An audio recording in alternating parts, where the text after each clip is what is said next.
BSB, BSB, BSB, BSB.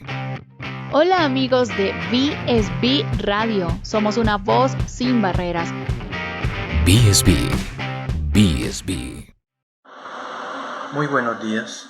Quiero inicialmente saludar a todas las personas que se hacen presentes en este espacio de reflexión. Quiero también agradecer al Reverendo San Miguel por haberme brindado la oportunidad de estar aquí en este momento con todos ustedes, con todas ustedes, para compartir una reflexión que he venido haciendo.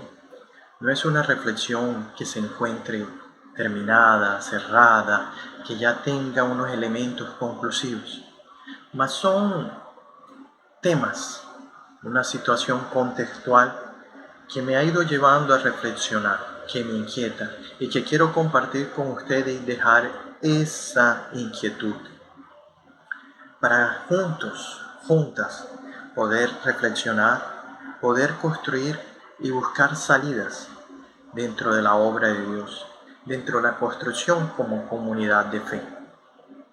La temática que quiero compartir con ustedes le he dado por título Ser sal, ser luz en un mundo que esconde su luto y su aflicción. Quiero hacerlo de una forma, intentar hacerlo de una forma sencilla, intentar usar un lenguaje sencillo, sin entrar con tantos elementos académicos en profundidad, que nos permita más bien poder dialogar entre todas las personas presentes, y que a partir de ahí podamos ir generando, tomando esos elementos para una reflexión propia y llevarlo hacia la construcción en comunidad de fe. Quiero partir de unos presupuestos para tomar ese tema de reflexión. Lo primero que gustaría decirle como unos presupuestos para ese tema es cómo entender a Dios, cómo tomar a Dios. Y yo diría que lo primero es entender esa dimensión de Dios, una dimensión de Dios que supera nuestra capacidad cognitiva, que claro, intentamos entenderle, intentamos llegar a Él, intentamos poder vivir nuestra fe, dándole atributos humanos, dándole un reconocimiento desde nuestra capacidad, desde nuestra limitación como seres humanos, en sentimientos, en símbolos, en gestos, en aspectos físicos, en nuestra capacidad cognitiva. Pero hay que entender a Dios también en una dimensión superior, en una dimensión que sobrepasa toda la humanidad, en una dimensión que sobrepasa todo el sentido planetario. Dios tiene mucha mayor grandeza, mucha mayor capacidad en su gloria, que no conseguimos ni siquiera poder definirlo. Y por eso en el Antiguo Testamento no había una palabra, un concepto propio para llamarle, porque es en ese sentido de inmensidad, de majestuosidad, de amor infinito, en que se dimensiona a Dios. Pero nuestra capacidad cognitiva limitada lo hacemos desde lo que conocemos y desde lo que sentimos. Pero a pesar de esto, hay que tener presente la dimensión que tiene Dios, que tiene nuestro Dios. El segundo elemento que quiero traer como presupuesto es que en esa dimensión, en esa majestuosidad, Dios se revela a nosotros.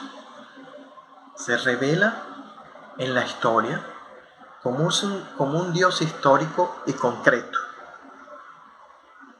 Se hace ser humano, carne, y esto lo hace a partir de su Hijo Jesucristo.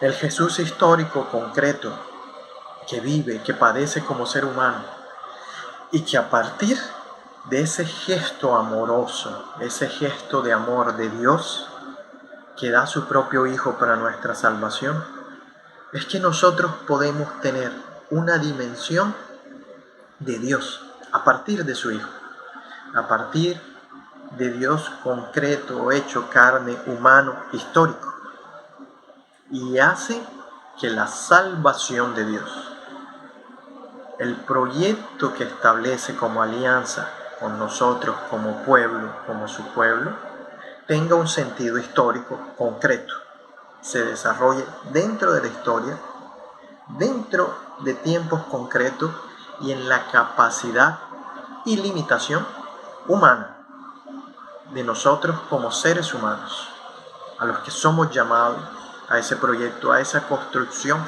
en la dimensión y majestuosidad de Dios cuando se manifiesta a nosotros por su amor de forma histórica, concreta y humana.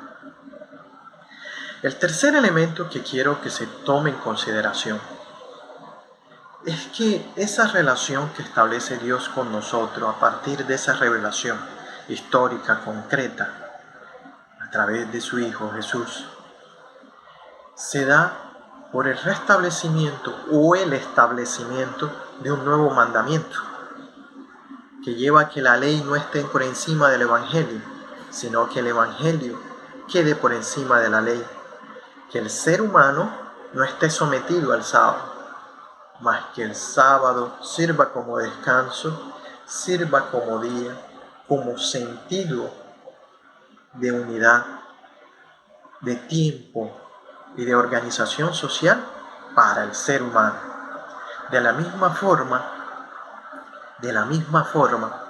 el mandamiento del amor, como el principal mandamiento con el cual se realizan los demás mandamientos y se puede realizar el proyecto de Dios, hacer nuestra salvación, pero la salvación de la humanidad como proyecto social que parte de lo particular, de lo individual, de cada ser humano, de cada persona, pero que se concreta, se puede generar, se puede realizar en la construcción comunitaria. Y ese sentido de amor es el ágape.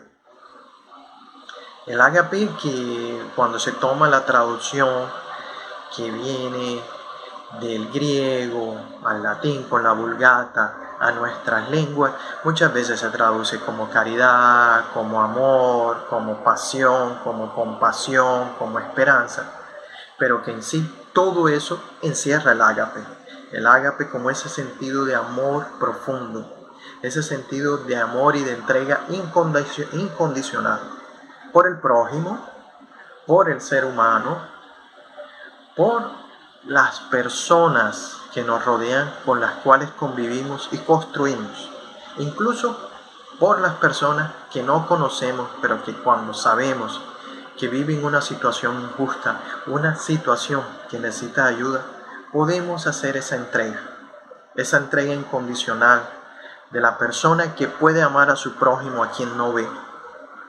Es donde se revela Dios, cuando nos dice que cómo se puede amar a Dios a quien no ve si no amo a mi prójimo a quien sí veo. Pero si puedo llegar a amar incluso hasta los prójimos que no veo, estoy dimensionando a Dios y estoy haciéndolo dentro de la obra de Dios, dentro de esa construcción comunitaria, social, societal. El quinto elemento que quiero tener en consideración para el desarrollo de esta reflexión es la dimensión que tenemos, el cuarto elemento es la dimensión que tenemos como seres humanos, hechos a imagen y semejanza de Dios, y un ser humano que tiene un carácter de unidad, de totalidad, y que no es dualista en la relación helénica, que cuando se establece en el Génesis, y el Génesis no habla de la creación y de la creación del ser humano, lo hace a partir del sentido histórico, del sentido cultural y de experiencia del pueblo que está viviendo ahí, del pueblo hebreo, del pueblo de Dios. Y en ese sentido, que le dan palabras para explicar lo que es esa creación, ser humano tiene una unidad totalitaria, no dualista. No hay separación entre cuerpo y alma. El ser humano tiene integralidad. Su alma se desarrolla en la medida en que su cuerpo se desarrolla, en que su cuerpo está en bienestar. La alegría llega a su cuerpo y se desarrolla el amor en su alma en la medida en que se vivencia también en su cuerpo, en que me porto bien, en que me establezco en relación con mis semejantes, con mis prójimos, con la comunidad que se construye. Por eso es que cuando se habla en el Génesis de esa creación, dice que el Ruach, que es viento, aliento, el hálito de Dios, es el que genera vida. Y con ese Ruach genera vida, nos da ese aliento en el ser humano. Eso está en el Génesis, capítulo 2, 7, donde se convierte con ese Ruach en ser viviente. Pero también nos da con eso un sentido de almas vivientes. O sea, del sentido alma-cuerpo en conjunto. El Nefesh Yahya o el Nefesh Hayya. ¿Qué es ese sentido de alma viviente y que se utiliza en el Génesis y se utiliza en el Antiguo Testamento para referirse al ser humano? Cuando solo habla de Nefesh, se está refiriendo a esa forma de respirar, a esa forma de poder generar vida, el Ruach, en animales. Pero cuando habla de Nefesh Hayya, se está refiriendo al ser humano. Y ahí hay una relación donde el respirar, el construir, el establecer ese hálito que lo tomamos de Dios, que nos lo da Dios, solo se desarrolla en el cuerpo, no separado del cuerpo. No es el alma de Platón yéndose al lugar ideal, no, que se separa del cuerpo. Es el alma integral con el cuerpo, el sentido de espíritu, el sentido de creación, de respirar, de hálito, que parte de una experiencia concreta de la forma de entendimiento del pueblo de Dios y que nos los transmite a nosotros. El quinto elemento que quiero que se tenga en cuenta es que ese sentido de dimensión humana, ese sentido de amor como ágape, ese sentido de la revelación de la majestuosidad, de la dimensión de Dios que se hace histórica y concreta con Jesucristo, se vive de carácter comunitario. Antiguamente, cuando se escribió el Antiguo Testamento, cuando se vive el Nuevo Testamento, la experiencia que hay aquí es de un ser humano, de personas que tenían un carácter comunitario y que solo tenían sentido de ser personas cuando tenían una relación comunitaria. Eso está presente en el pueblo de Dios. En la tradición judío-cristiana de la cual nosotros venimos, no es una tradición, una relación helénica, porque es con el pensamiento filosófico helénico, en la modernidad, que se va a desarrollar el individuo, la individualidad, no la persona en construcción comunitaria, no ese ser humano que toma el Ruach, que se convierte en ser viviente, como Nefesh Hayya, en sentido comunitario.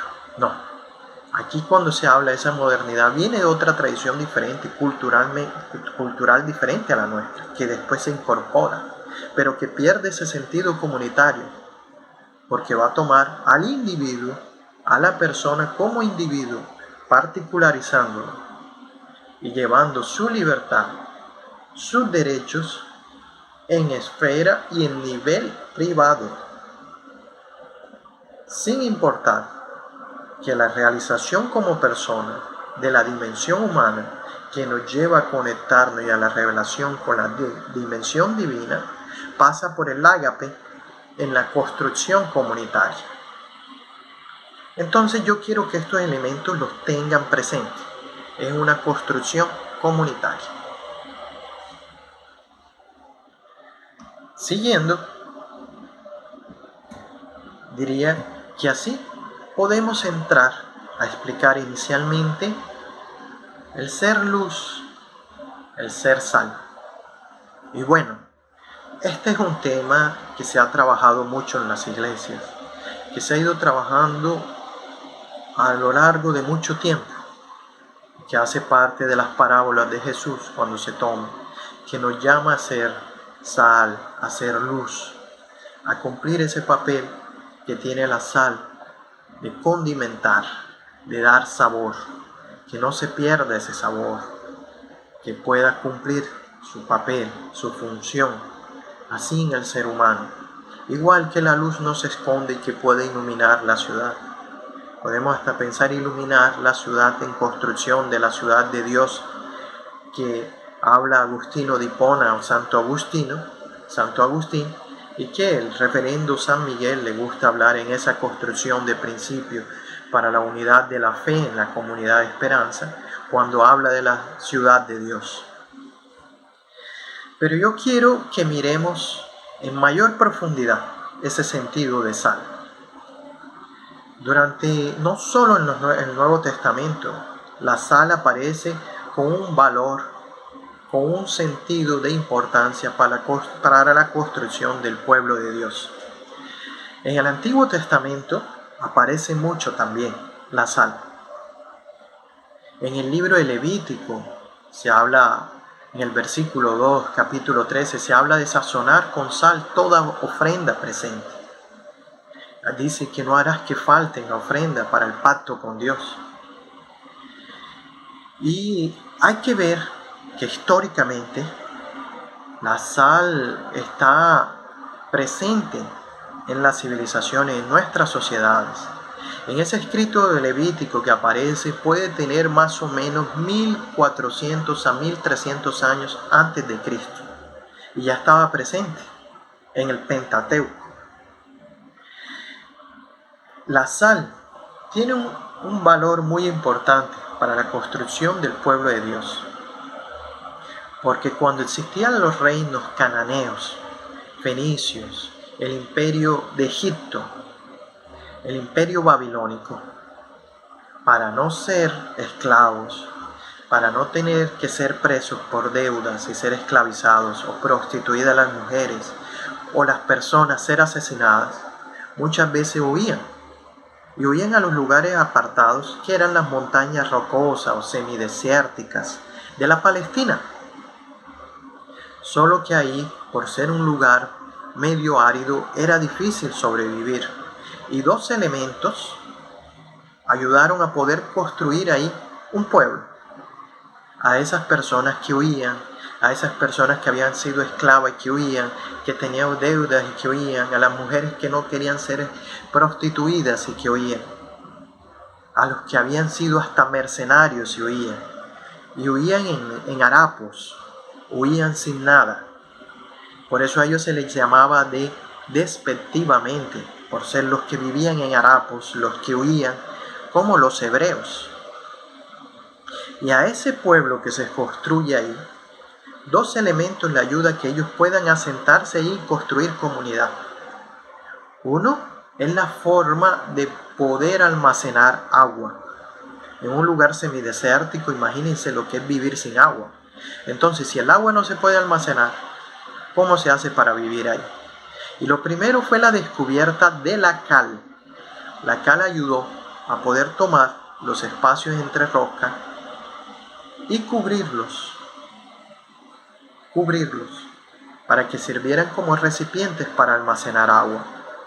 El segundo elemento es la sal, para poder condimentar sus alimentos y hacer que no se pudrieran. Poder hacer con los condimentos que una carne y los frutos se pudieran durar más para poder consumirse. En ese entonces había mucha desnutrición, principalmente en los niños. Por eso es que tiene tanto valor que Abraham ha pedido ofrende su único hijo, que había sido tan difícil que naciera, pero que también donde los niños era difícil que pudieran sobrevivir por la desnutrición, pudieran crecer. Ese es un valor muy fuerte de fe de nuestro padre Abraham, de uno de los patriarcas de la comunidad de fe del pueblo de Dios. Y son esos dos elementos, la cal y la sal, la que ayudan a que se pueda asentar ahí un pueblo. Y ahí se asientan los apirus, que son esos que luchan contra los cananeos, los egipcios. Vienen de Egipto los epirus, que cruzan con todo lo que dice Éxodo. Y también el otro sentido de la luz. Y la luz que nos habla para iluminar las ciudades también lo vamos a encontrar en el Antiguo Testamento. Por ejemplo, cuando se da la creación, cuando dice en el capítulo 1, en el versículo del 1 al 3, en el principio, cuando Dios creó los cielos y la tierra, todo era confusión y no había nada en la tierra. Las tinieblas cubrían los abismos mientras el Espíritu de Dios aleteaba sobre la superficie de las aguas. Y Dios dijo, haya luz. Y hubo luz. Dios vio que la luz era buena y separó la luz de las tinieblas. Con la luz Dios separa la luz de las tinieblas y permite que se supere la confusión. Que con todo eso viene el proceso de creación de Dios. De los primeros elementos para su creación,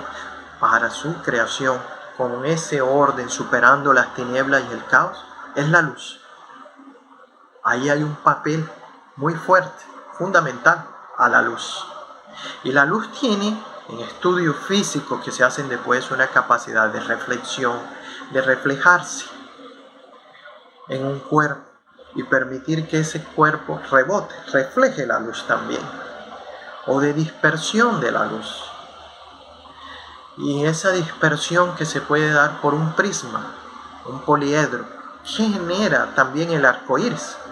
Incluso a través del uso de cristales, llevar a que la luz se polarice, una polarización de la luz.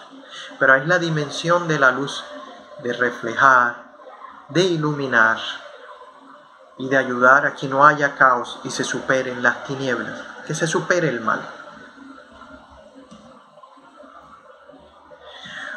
Llevando esto a un contexto, me gustaría decirles y compartir lo que me aflige mucho y me lleva a considerar la necesidad de recordarnos que debemos ser luz, que debemos ser sal.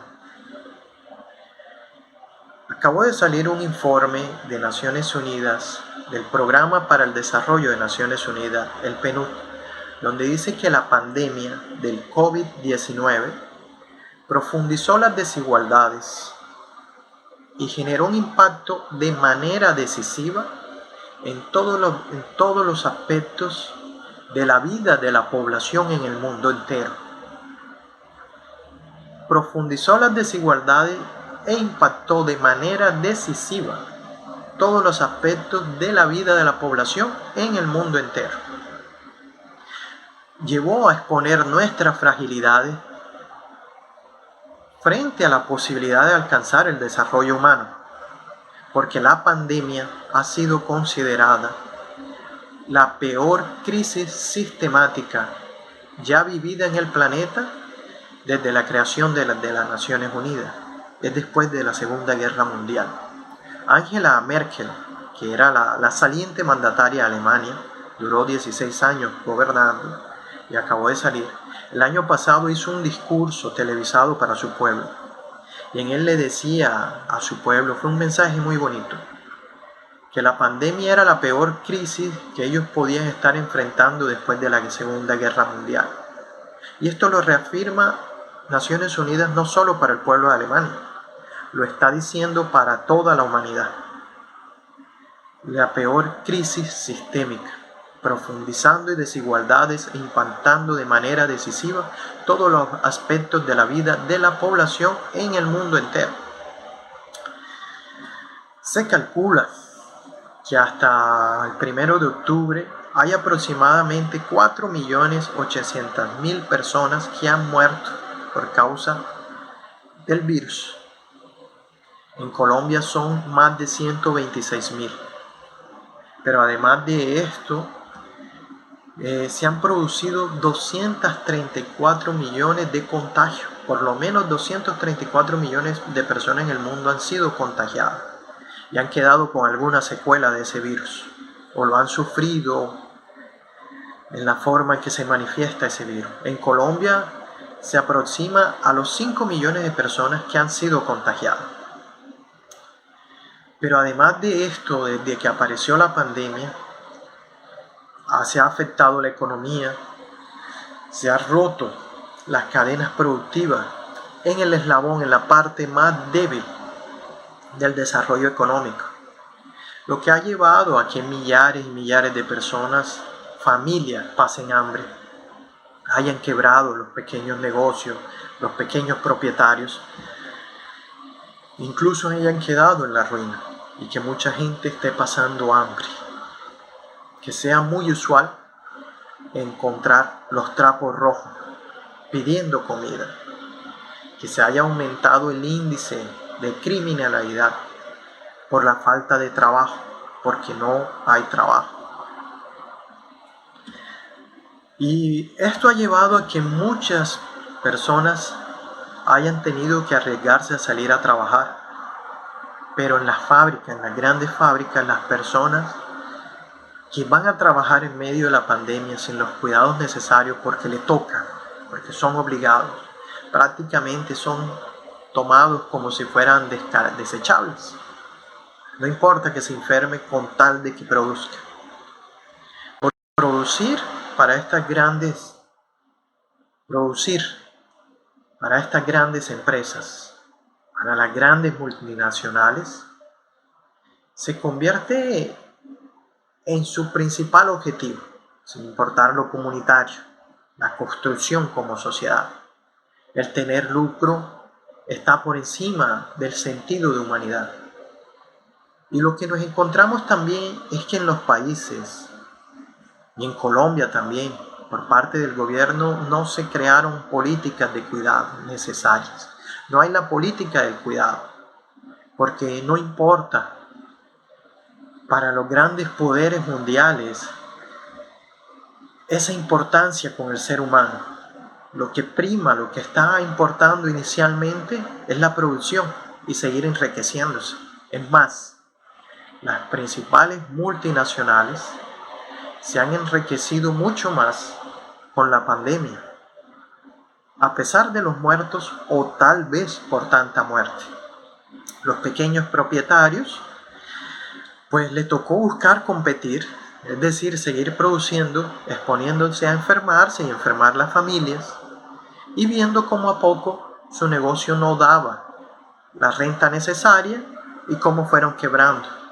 Así a las personas trabajadoras les tocó irse a exponer, a enfermarse, sin importar su valor por la vida, en que nos llevó ese sentido de necesidad de producción por encima del sentido de humanidad. Pero además de esto, nos alejó de poder compartir comunitariamente. Nos llenó de miedo, de incertidumbres. Nos llevó al desespero. Nos llevó también a entrar en crisis, depresiones. Por lo cual yo diría que directa o indirectamente, todos como seres humanos hemos sido afectados por la pandemia. Estamos afectados por ella. Y además, si pensamos que hay lugares enteros, países enteros, donde no se ha tenido la atención adecuada mínima, y mucho menos las vacunas, como por ejemplo África. Y esto lo que ha llevado a que se comience a hablar que más que pandemia se hable de sindemia, porque ha tomado un carácter que no a todos nos afecta por igual la pandemia. ¿Por qué? Porque no en todos los lugares, no en todas las familias, no en todas las personas se puede tener la misma atención a salud. Se puede tener la misma capacidad adquisitiva para tener alimentos. Y no en todos los lugares se tiene el mismo saneamiento básico para tener agua potable, para lavarnos las manos, para tener el cuidado mínimo necesario de la bioseguridad que implica cuidarse del virus. A esto le podríamos agregar otra pandemia que nos afecta mucho en Colombia, que lo podríamos llamar de pandemia, y que es la violencia que se vive en nuestro país. Una violencia que ha dejado más de 8 millones de víctimas y más de 200.000 muertos, es decir, más víctimas que los que se han contagiado del virus y más muertos que los que han sido muertos del virus. Pero son dos pandemias que hay que dimensionar juntas. Por lo que yo diría que estamos ante una crisis de carácter planetario, ante una crisis societal que no se quiere reconocer, de una humanidad que como seres humanos estamos enfermos, de una humanidad que está deshumanizada, con un oscuro panorama de caos por las injusticias y las desigualdades, donde nos ha llevado a desconocer nuestra situación, a justificarla como algo inevitable y a desconocerla, porque si miramos en el fondo, todos hemos sufrido la pandemia y hemos sufrido también la violencia directa o indirectamente. Desconocerla por la misma necesidad, por esa lógica de producción, de no poner por encima el cuidado humano, el cuidado con el sentido humano, el amor como ágape, nos ha llevado también a esconder el luto y la aflicción, porque no se han muerto 1 o 2 personas que ya nos deberían doler, se han muerto más de 5 millones y todavía nos sigue afectando. Y ha llevado a la pobreza a muchas personas, a muchos hogares a pasar hambre, siendo esa crisis sistémica que habla la ONU más grande que ha vivido la humanidad después de la Segunda Guerra Mundial. Ese luto que es necesario vivirlo como seres humanos, como reconocernos como una humanidad enferma, con dolor, con muertos, poder vivirlo, poder cuidarnos, poder reconocerlo y no negarlo, para poder superarlo, para poder llorar nuestros muertos, para poder evitar que otras personas mueran, para poder tener el cuidado con todos los que lo necesitan y poder ayudar en sus necesidades básicas. No convertir en esto en lo que se está convirtiendo en una construcción canibalesca de sálvese quien pueda, sino en un sentido comunitario, no de individuo, sino de sentido de persona en construcción comunitaria, y reconocer nuestras aflicciones, lo que nos da esa agonía, lo que nos da ese dolor, lo que nos da esa tristeza, lo que nos hace llorar, lo que nos inquieta, lo que nos incomoda, lo que nos preocupa, lo que no nos deja dormir bien, lo que a veces nos quita la esperanza. Reconocerlo para poder buscar fortalecernos en la esperanza, en el amor, en la superación del luto, no por su negación, sino por su reconocimiento y de poder llorar nuestros muertos, de poder sentirnos afectados como humanidad. Y esto nos lleva, como humanidad, a ver esa necesidad urgente de reconocernos, y mucho más como hijos de Dios. Yo diría que es aquí donde toma sentido recordar que estamos siendo llamados permanentemente a ser luz, a ser sal, para el mundo, para nuestra sociedad, para nuestra comunidad, para nuestra familia, para nosotros mismos. Porque el sentido comunitario parte de cada persona y se desarrolla solo en colectivo. Y lo que le pasa a uno nos pasa a todos. Porque en eso significa la creación de Dios, la majestuosidad de Dios, la forma en que Dios se nos manifiesta a nosotros, histórica y concretamente. El sentido que tiene nuestra alma de ser portadores del Ruaj, de ser seres vivientes, es en esto, en el sentido colectivo y no individual.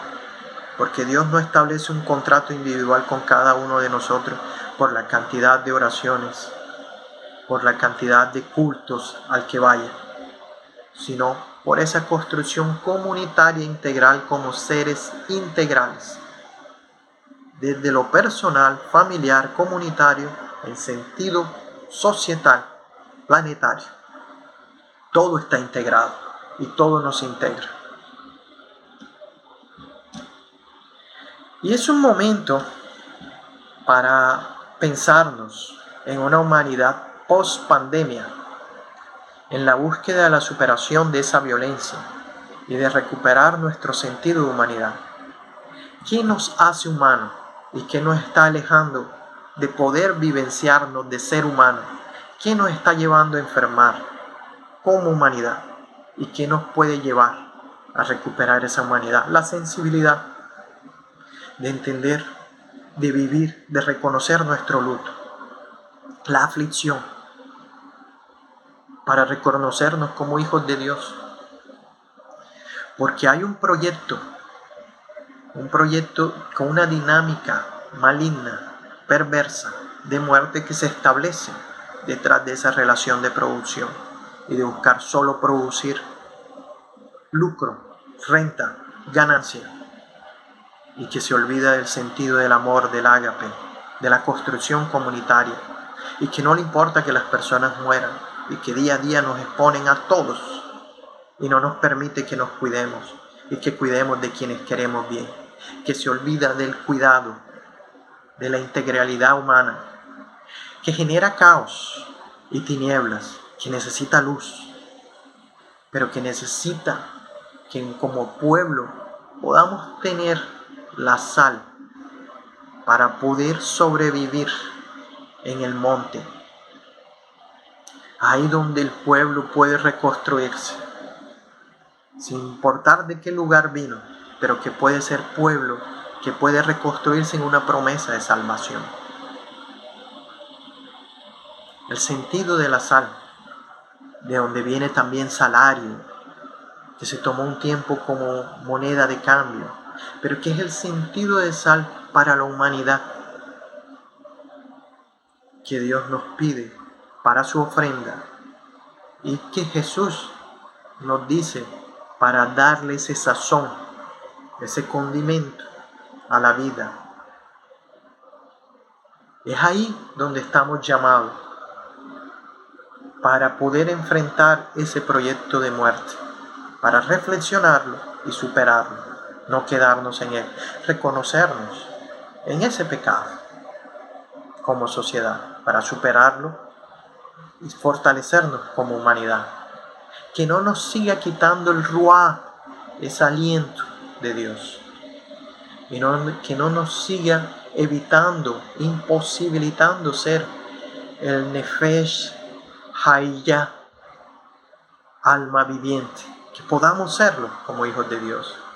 Y hay la necesidad de reconocernos entonces como pecadores ante esa situación para vivir el luto y la aflicción, porque urge como humanidad, como comunidad de fe, restablecer esos valores, los valores que tenemos como humanidad, volver a buscar humanizarnos, a restablecernos en la creación de Dios, porque hay que entender que esto no es un proyecto individual, particular, donde solo importo yo, que esto es comunitario. Solo así somos comunidad, solo así somos humanidad. Hay la necesidad de cuidarnos y para eso hay que cuidar a los que queremos bien, y los que queremos bien están en nuestros prójimos. Que Dios en su inmensa dimensión, que supere nuestra capacidad en esa inmensa dimensión de Dios que se nos supera nuestra capacidad cognitiva, que se hace concreto en Jesús, histórico, carne, nos permita, como seres humanos, que somos hechos a su imagen y semejanza, cuidar de la creación. Y para eso ser sal, para eso ser luz, para humanizarnos, para poder cumplir con ese propósito, para poder cumplir con el ágape, al que nos llama como mandamiento, lo que Dios se nos revela amorosamente, para construir conjuntamente en la salvación, en el proyecto de Dios como humanidad. Y es aquí donde está ese llamado, y donde yo los llamo también a reflexionar, porque todas, estamos siendo afectados, directo o indirectamente, de esta pandemia. En lo personal yo diría, la pandemia me chocó mucho, me afectó y me tiene reflexionando mucho, fortaleciendo mi fe, porque también en un momento la miré de forma arrogante hacia la pandemia, desconociendo lo que estaba pasando. Y vivencias personales me han mostrado lo equivocado que estaba y la necesidad de reconocer ese luto como seres humanos, la necesidad de encontrarnos con Dios, que siempre está esperando por nosotros, en ese propósito para la salvación, de fortalecer nuestra fe, de construirnos comunitariamente en el amor de Dios, en su revelación como sus hijos, hechos a su imagen y semejanza, llamados a ser humanos y a humanizarnos cada vez más, para cuidarnos, cuidar de quienes queremos bien, y eso está en nuestros prójimos, y cuidar de la creación de Dios. Un abrazo para todos, para todas, y muchas gracias por permitirme compartir esta reflexión con cada uno de ustedes. Y espero que nos sirva, nos nutra para seguir fortaleciendo nuestra fe.